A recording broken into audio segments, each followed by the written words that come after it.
नमस्कार विद्यार्थी मित्रांनो, आपण 12वी राज्यशास्त्रातील प्रकरण क्रमांक 4 समकालीन भारत याचा अभ्यास करत आहोत. यामध्ये आपण राष्ट्रीय एकात्मतेबाबत चर्चा करत आहोत. आता मागील व्हिडिओमध्ये आपण राष्ट्रीय एकात्मतेची जी समस्या आहे त्या समस्याचं समजून घेतले आहेत आणि त्याचबरोबर या राष्ट्रीय एकात्मताची जी संकल्पना आहे ती संकल्पना आपल्या मनामध्ये कशा प्रकारे निर्माण करता येते ते आपण पाहिलेलं आहे. आणि या राष्ट्रीय एकात्मतेबाबत डॉक्टर सर्वपल्ली राधाकृष्णन आणि डॉक्टर ब्रिजमोहन यांची जी व्याख्या आहे किंवा यांनी केलेले जे वर्णन आहे ते आपण मागील व्हिडिओमध्ये अभ्यासलेलं आहे.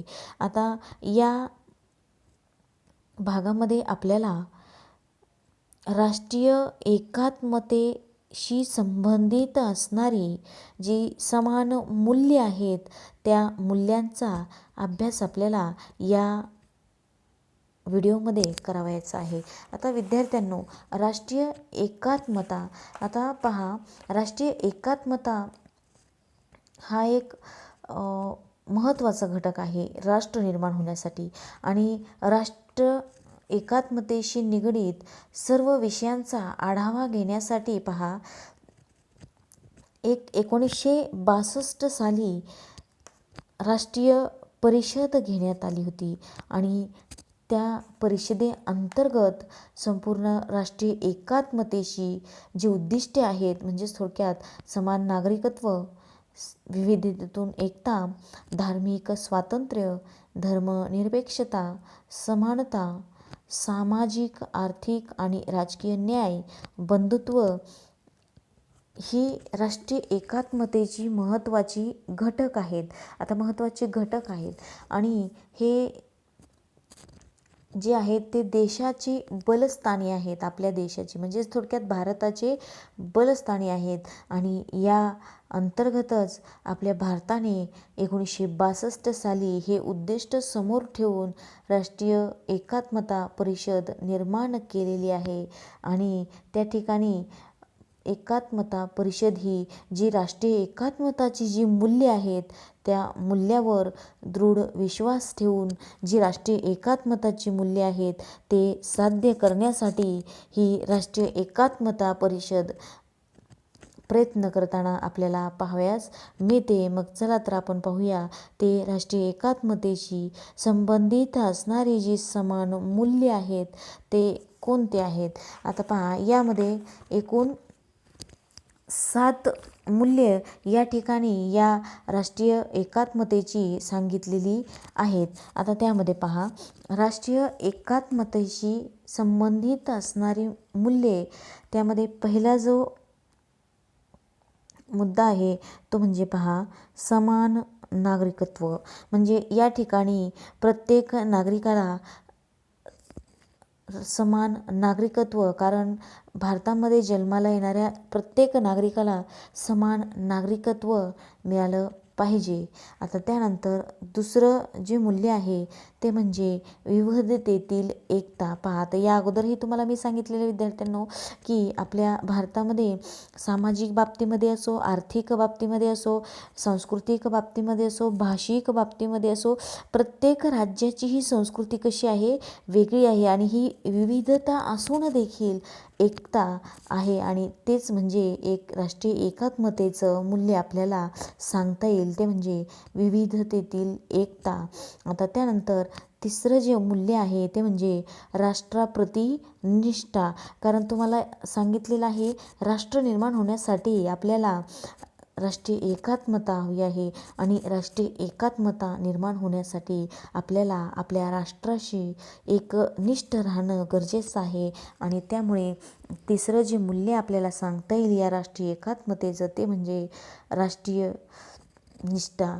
आता त्यानंतर चौथं जे मूल्य आहे पहा, ते म्हणजे भिन्न समुदायातील बंधुत्वाची भावना. पहा आता, कारण हा जो आपला समाज आहे, भारतीय समाज, हा एकाच स्वरूपाचा नाही आहे आणि हा प्रत्येक संस्कृती, प्रत्येक भाषेनुसार हा समाज वेगळा आहे, त्यांचा समुदाय वेगळा आहे आणि हा जो समुदाय आहे, भिन्न समुदाय, या भिन्न समुदायाबद्दल आपल्याला बंधुत्वाची भावना निर्माण करता आली पाहिजे आणि हे या राष्ट्रीय एकात्मतेचं मूल्य आपल्याला सांगता येईल. आता त्यानंतर धर्मनिरपेक्षता.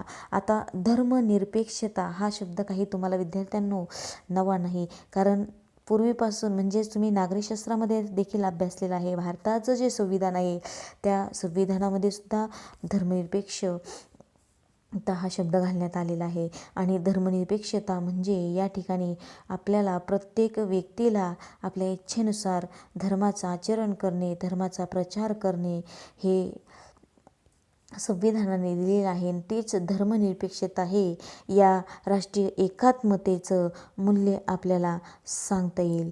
आता त्यानंतर या ठिकाणी पहा, या राष्ट्रीय एकात्मतेचं 6वं जे मूल्य आहे ते म्हणजे सामाजिक, आर्थिक व राजकीय न्याय. आता या ठिकाणी समाजामध्ये वावरताना प्रत्येक बाबतीमध्ये म्हणजे सामाजिक, आर्थिक किंवा राजकीय बाबतीमध्ये प्रत्येक व्यक्तीला ज्यावेळेस समान न्याय मिळेल त्यावेळेस राष्ट्रीय एकात्मता निर्माण होईल आणि त्यामुळे या ठिकाणी हे सामाजिक आणि आर्थिक व राजकीय न्याय हे या एकात्मतेची मूल्य आपल्याला सांगता येईल.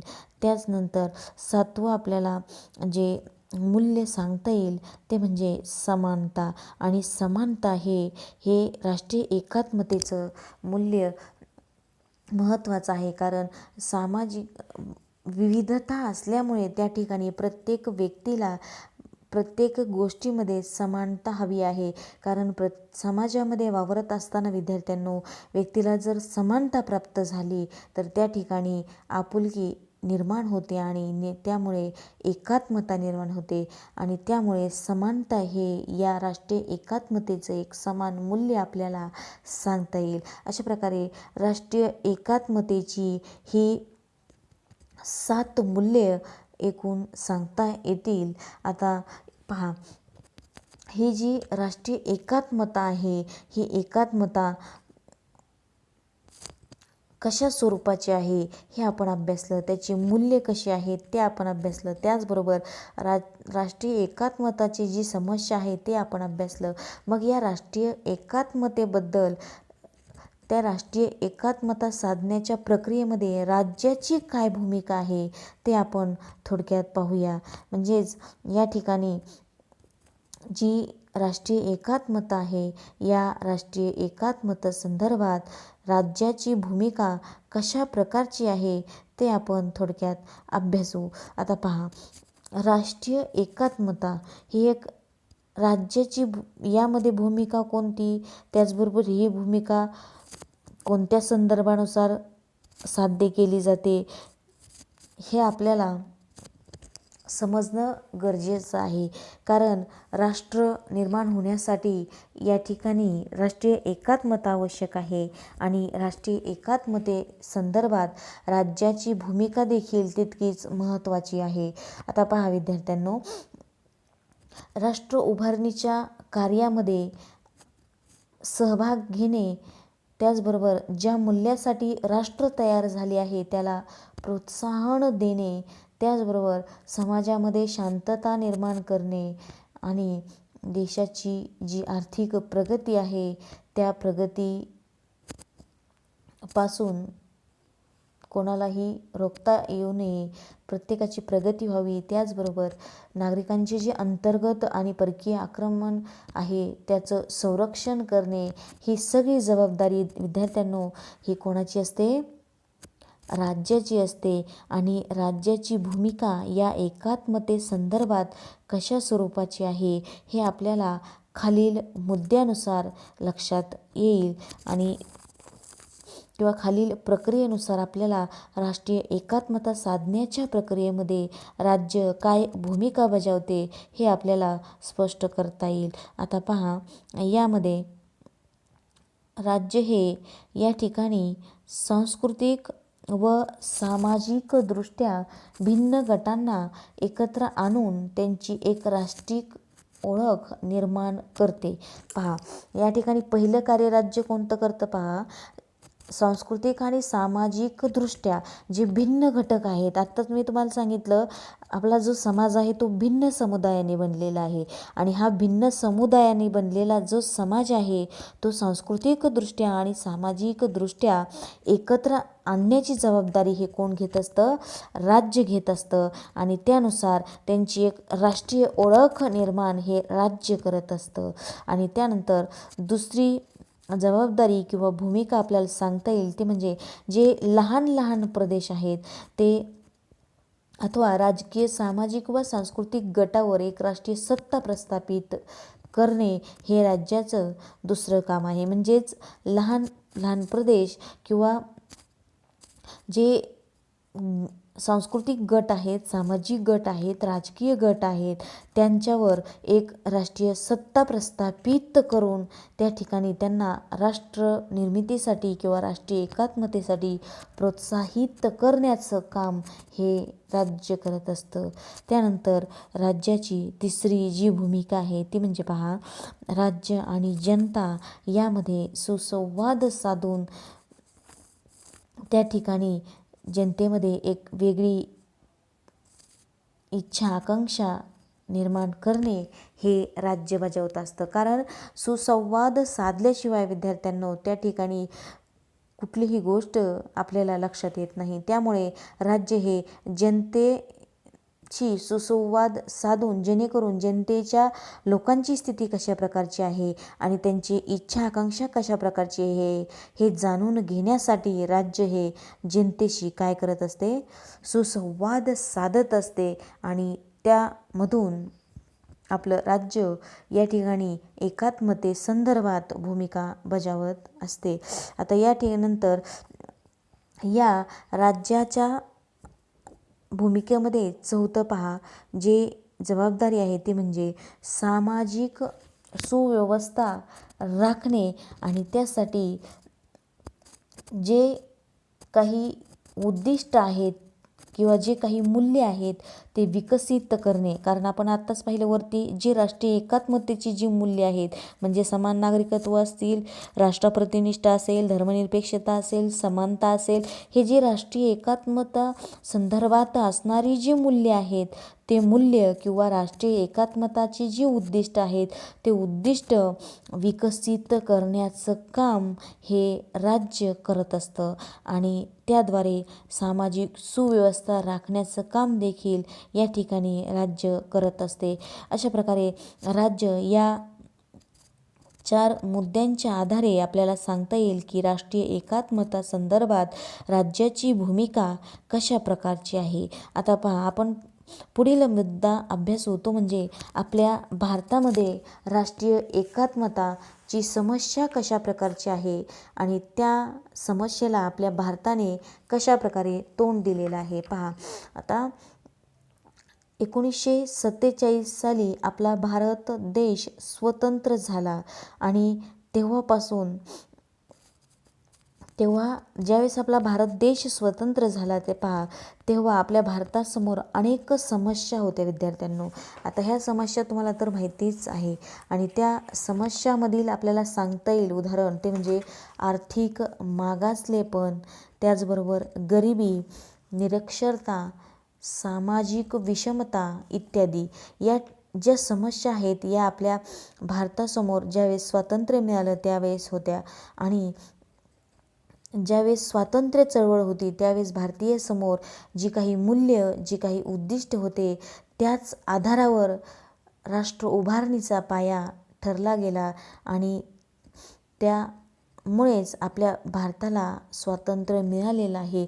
आणि तो राष्ट्र उभारणीचा पाया विद्यार्थ्यांना कोणता असेल तर तो म्हणजे राष्ट्रवाद म्हणजेच राष्ट्रवादामुळे त्या ठिकाणी आपल्या भारतीय नागरिकांमध्ये एक राष्ट्रीय एकात्मतेची भावना जागृत झाली आणि त्यामुळे आपल्या भारताला 1947 साली स्वातंत्र्य मिळालं. हे केवळ कशामुळे? राष्ट्रीय एकात्मतेमुळे.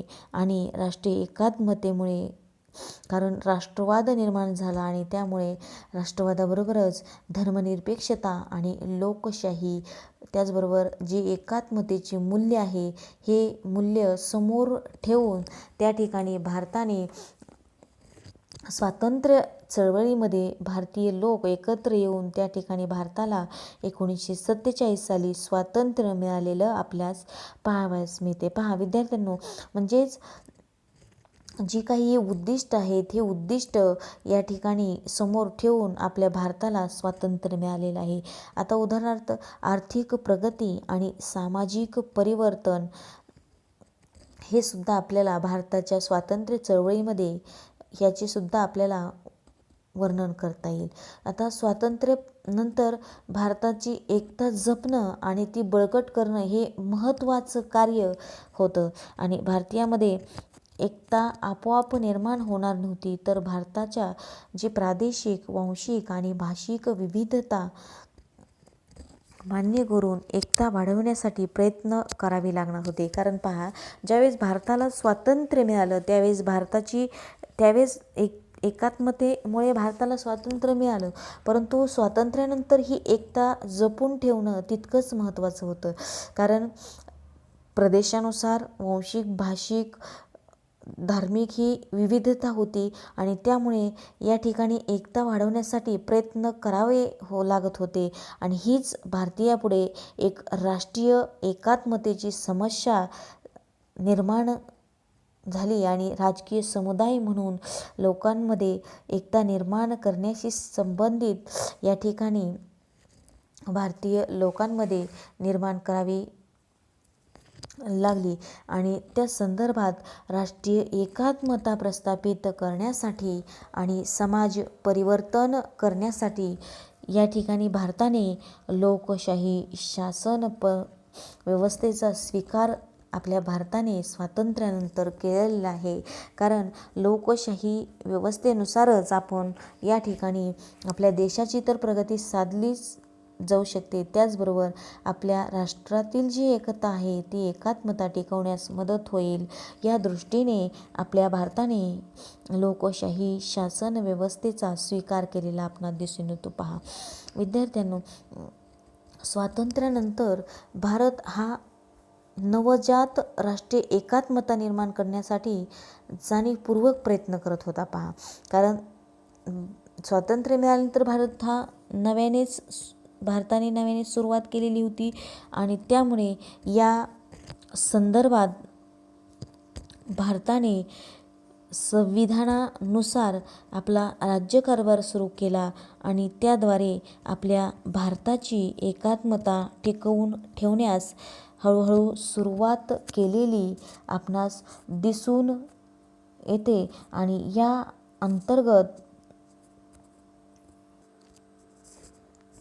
अखंडत्व आणण्यासाठी भारताने प्रयत्न केलेले आहे आणि त्यातूनच राष्ट्रीय अस्मिता, राष्ट्रीय एकता निर्माण करणे शक्य झालेले आहे. आणि 19व्या शतकाच्या उत्तरार्धात म्हणजेच 1900 शतक सुरू झाल्यानंतर भारताच्या विविध प्रकारचे लोक एकाच छत्राखाली राहत होते आणि त्यामुळे भारतामध्ये वेगवेगळे या एकात्मते संदर्भात परिणाम दिसून आले आणि ते परिमाण आपल्याला या ठिकाणी अभ्यासावयाचे आहेत. म्हणजेच भारताच्या एकात्मते संदर्भात संरचनात्मक परिणाम व मानसिक परिमाण म्हणजेच राष्ट्रीय एकात्मता अंतर्गत देशाचा अखंडत्व जपण्यासाठी, राष्ट्रीय अस्मिता निर्माण करण्यासाठी या ठिकाणी भारताने संरचनात्मक परिमाण व मानसिक परिमाण याचा स्वीकार केलेला आहे आणि त्याद्वारे भारताने एक संबोधात्मक प्रयत्न केलेला आहे आणि तो प्रयत्न म्हणजेच हे परिमाण आणि ते परिमाण आपल्याला थोडक्यात अभ्यासायचे आहेत. परंतु हे संरचनात्मक परिमाण आणि मानसिक परिमाण आपण पुढील व्हिडिओमध्ये अभ्यासू. आज आपण या भागामध्ये इथेच थांबूया. आज आपण या ठिकाणी राष्ट्रीय एकात्मता संदर्भात असणारी जी मूल्ये आहेत ते अभ्यासलेली आहेत. त्याचबरोबर भारताचा या ठिकाणी राष्ट्रीय एकात्म संदर्भात राज्याची भूमिका कशा प्रकारे आहे हे आपण अभ्यासलेलं आहे आणि त्या अंतर्गत भारताने कशा प्रकारे प्रयत्न केलेले आहेत ते आपल्याला संरचनात्मक परिमाण आणि मानसिक परिमाण या ठिकाणी दिसून येईल. परंतु आपण ते पुढील व्हिडिओमध्ये अभ्यासू. धन्यवाद.